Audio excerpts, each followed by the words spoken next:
Hello everyone, welcome to STU Digital Classes.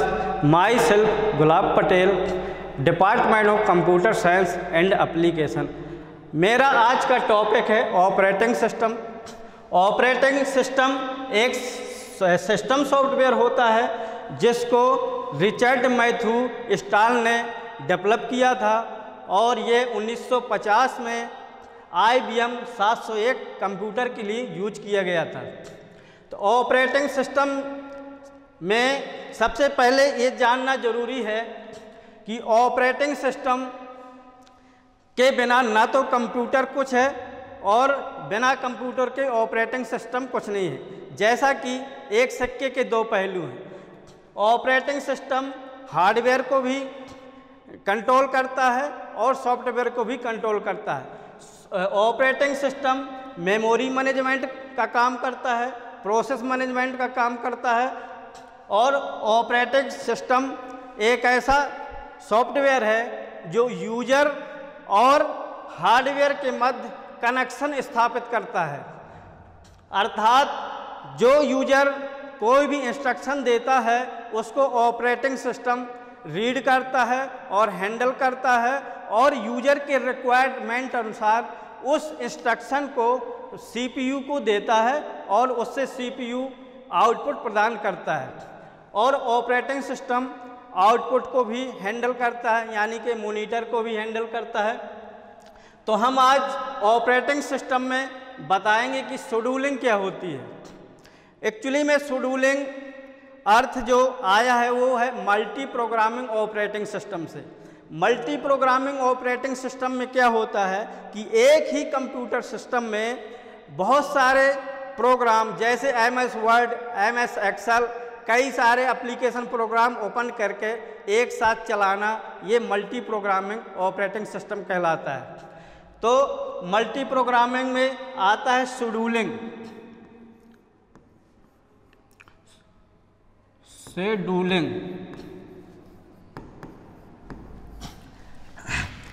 यहाँ scheduling से तात्पर्य है कि CPU द्वारा अगली किस कमांड पे कार्य किया जाना है, या ऐसा कह सकते हैं कि CPU द्वारा अगली किस प्रोसेस पे वर्क किया जाना है, शेड्यूलिंग कहलाता है। ये हो शेड्यूलिंग। अब इसके बाद आता है प्रोसेस शेड्यूलिंग। प्रोसेस शेड्यूलिंग क्या होती है? Process scheduling. Process scheduling process scheduling में क्या है कि जो प्रोसेसर होता है वो कब और किस प्रोसेस के लिए निर्धारित किया जाए, ये प्रोसेस शेड्यूलिंग होती है। क्योंकि जो भी प्रोसेस आती है उस पे उस प्रोसेस का एग्जीक्यूशन कौन करता है? CPU यानी प्रोसेसर करता है। तो ये कहलाती है प्रोसेस शेड्यूलिंग। अब इसमें हम प्रोसेस शेड्यूलिंग में एल्गोरिथम बताएंगे कि फर्स्ट इन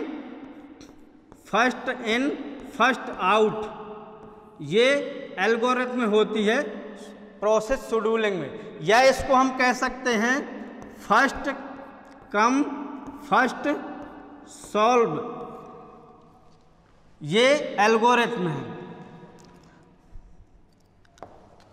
हम इसमें बताएंगे एल्गोरिथम।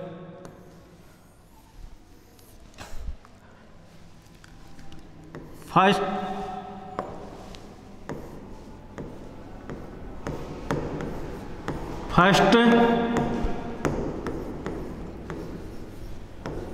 कम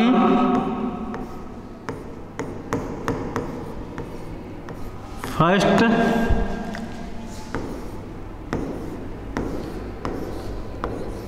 सर्व, ये है फर्स्ट कम फर्स्ट सर्व। यानी कि जो प्रोसेस पहले आएगी उसका एग्जीक्यूशन पहले होगा।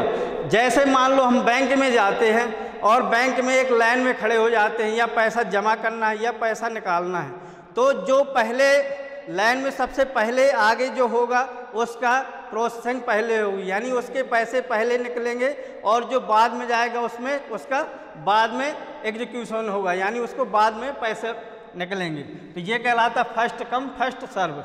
इसमें एल्गो है first come first solve, process और बर्स्ट टाइम, बर्स्ट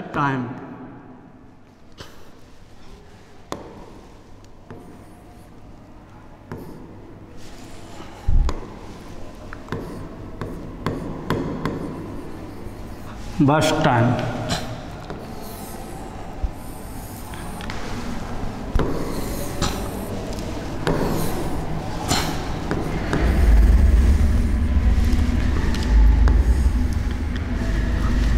अब देखिए इसमें प्रोसेस P1, इसका बर्स्ट टाइम है 24, प्रोसेस P2, इसका बर्स्ट टाइम है 5, प्रोसेस P3, इसका बर्स्ट टाइम है 6।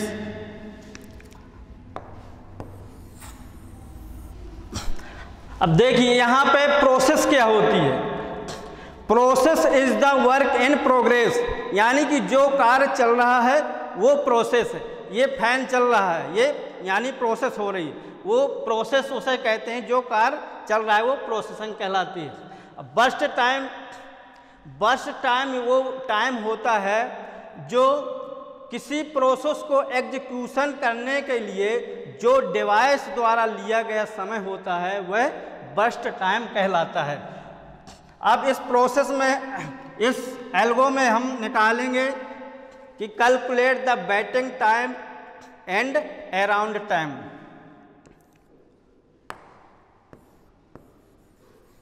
Calculate total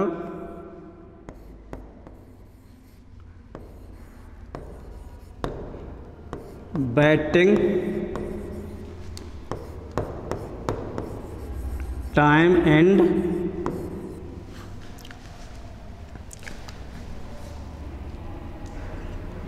turn around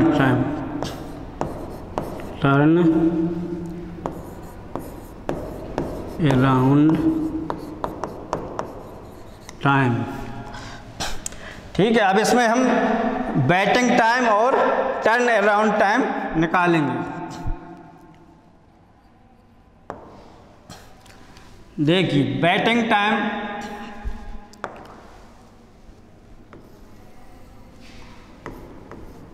P1, P2, P3,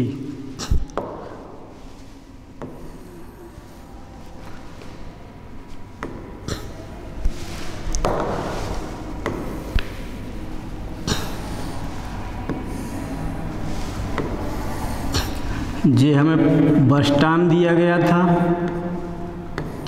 अब बनाएंगे हम गैंट चार्ट।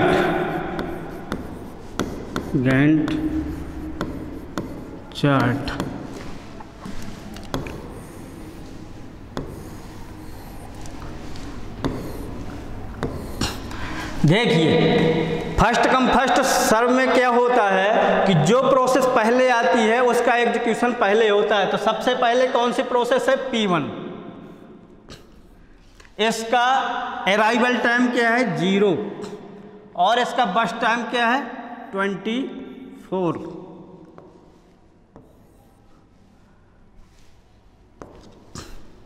P1 और इसके बाद आती P2। इसका बर्स्ट टाइम है 5, तो 24 से 5 कितना हो जाएगा? 29। इसके बाद है P3, इसका बर्स्ट टाइम कितना है?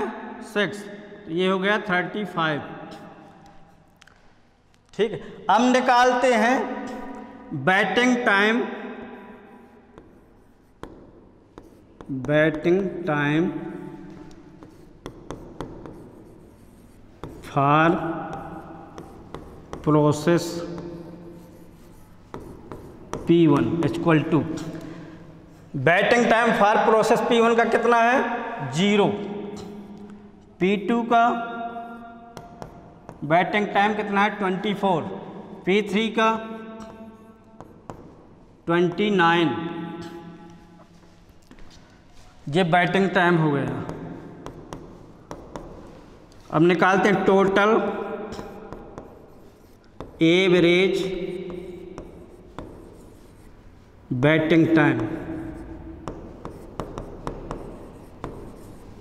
Batting time equal to 0 plus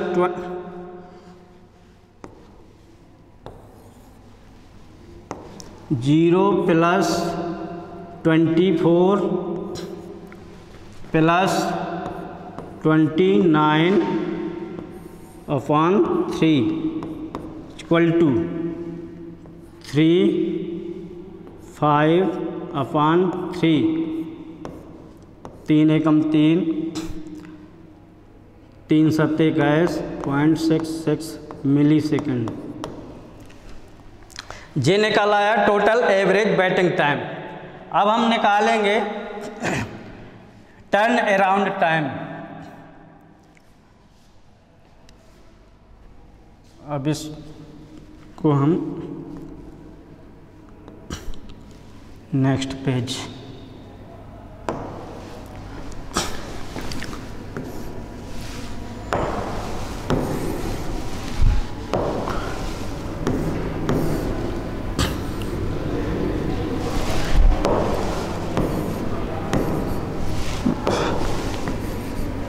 turn around time. Turn around time बराबर होता है dispatch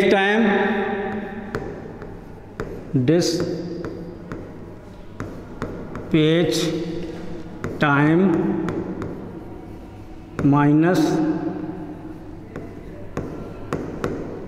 arrival time. Turn around time equal to होता है dispatch time minus arrival time. देखिए टर्न अराउंड टाइम क्या होता है। टर्न अराउंड टाइम किसी प्रोसेस का सिस्टम में प्रवेश होने और उस प्रोसेस को पूरी तरह कंप्लीट होने के मध्य का जो अंतराल होता है, जो समय होता है, वो टर्न अराउंड टाइम कहलाता है। और बैटिंग टाइम जो किसी प्रोसेस द्वारा रेडी क्यू में स्पेंड टाइम होता है, वह बैटिंग टाइम कहलाता है। अब यहाँ टर्न अराउंड टाइम में हम निकालेंगे अब process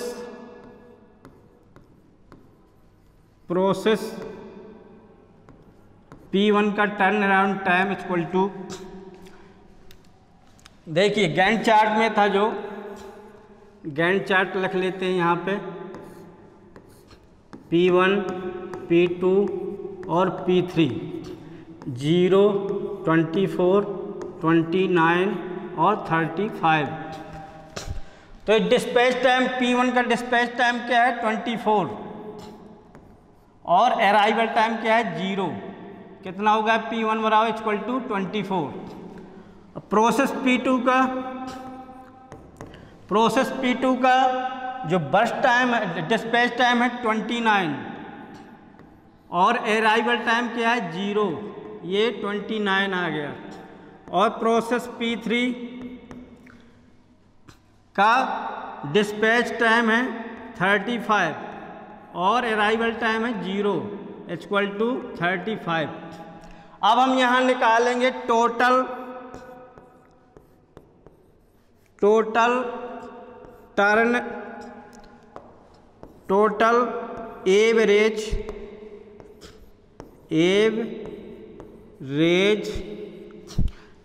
average turn around time 24 plus 29 plus 35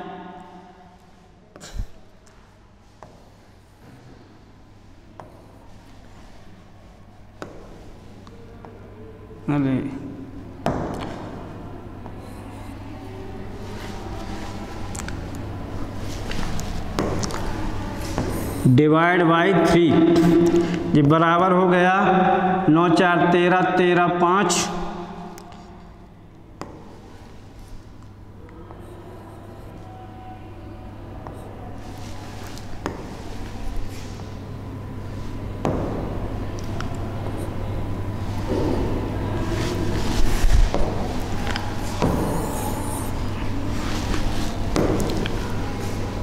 24 plus 29 plus 35,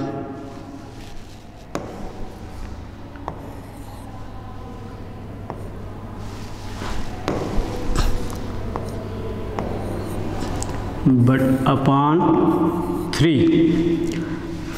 9 4 13, 13 5 18 की 8, हाथ से ले 2 2 4 3 7 1 8 अपॉन 3 डिवाइड 3।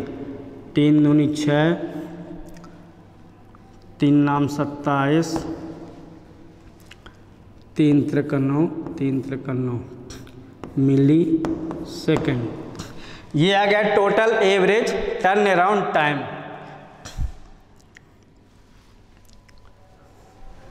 तो ये जो first come first serve algorithm थी, इसमें बैटिंग टाइम आ गया हमारा और total average turn around time आ गया। और आज का वीडियो ये अच्छा लगा तो लाइक करना और सब्सक्राइब करना।